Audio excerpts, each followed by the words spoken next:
This was the Tripoli headquarters of Gaddafi's elite 77 Brigade, before it was totally destroyed by NATO jets. For 6 months, the Western Alliance pounded military targets across Libya, fatally weakening Gaddafi's ability to defend his regime. But not every NATO bomb reached its intended target.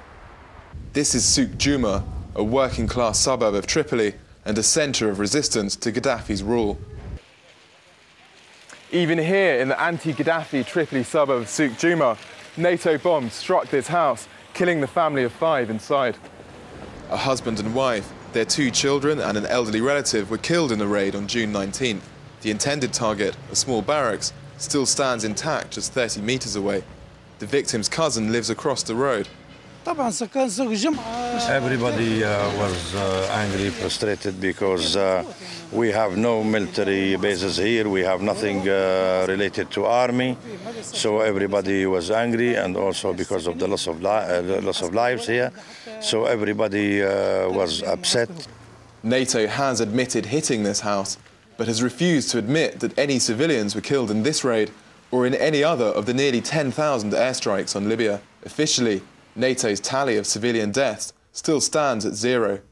One British think tank, the Royal United Services Institute, has estimated that up to 100 civilians were killed in NATO raids. Gaddafi's regime claimed over 1,000 civilian deaths, but the true figures may never be known. While the inhabitants of Souk Juma are glad to be rid of Gaddafi, many still feel anger towards the Western Alliance.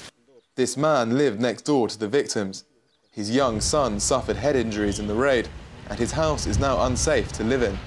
I'm living in a house. It might fall over the heads of my kids in any minute, and I am so frustrated and angry, and you know, I'm like quite living in the streets. Local families have now instructed lawyers to seek compensation from NATO. But as long as NATO refuses to accept it accidentally killed civilians, compensation or even an apology seems a distant prospect.